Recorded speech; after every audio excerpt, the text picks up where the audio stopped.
भगवान विष्णु और देवी लक्ष्मी का आदर्श परिवार। एक समय की बात है, आदि युग में भगवान विष्णु और उनकी पत्नी देवी लक्ष्मी एक आदर्श परिवार के रूप में पृथ्वी पर आए। उनके पास एक पुत्र था जिसका नाम विक्रम था। विक्रम अत्यंत भगवान का भक्त था और उनके गुणों का पालन करता था। एक दिन विक्रम अपने माता पिता के पास गया और उनसे कहा, माता पिता, मुझे आपके साथ कुछ समय गुरुकुल में गुजारना है ताकि मैं अध्ययन कर सकूं और आपके आदर्शों का पालन कर सकूं। भगवान विष्णु और देवी लक्ष्मी ने खुशी खुशी उनकी सोच को स्वीकार किया और उन्होंने विक्रम को गुरुकुल भेज दिया। वहां पर विक्रम ने गुरु के उपदेश के साथ अध्ययन किया और अपने जीवन को भगवान की भक्ति में समर्पित किया। एक दिन विक्रम गुरु के पास गया और उसने पूछा, गुरुदेव, मुझे एक समस्या का समाधान चाहिए। मेरे माता पिता एक आदर्श परिवार के रूप में जीवन जीते हैं, लेकिन आजकल वे एक बड़ी समस्या के सामने हैं। गुरुदेव ने पूछा, कौन सी समस्या है विक्रम ने जवाब दिया, मेरे माता पिता के बीच बढ़ती तनाव की वजह से हमारे परिवार में दुख का माहौल बढ़ गया है। मैं चाहता हूं कि आप मुझे एक समाधान बताएं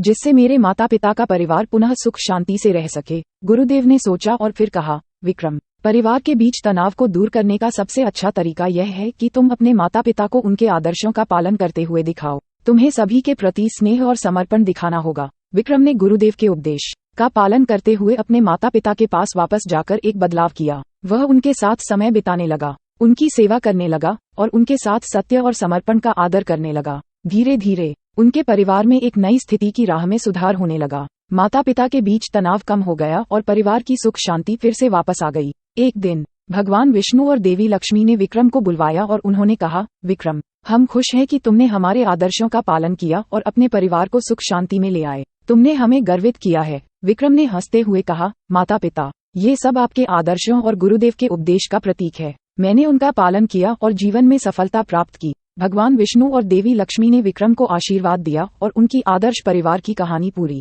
पृथ्वी पर फैल गई। उनका परिवार एक आदर्श परिवार के रूप में जाना गया और उनका जीवन सदैव धर्म और प्रेम में भरपूर रहा।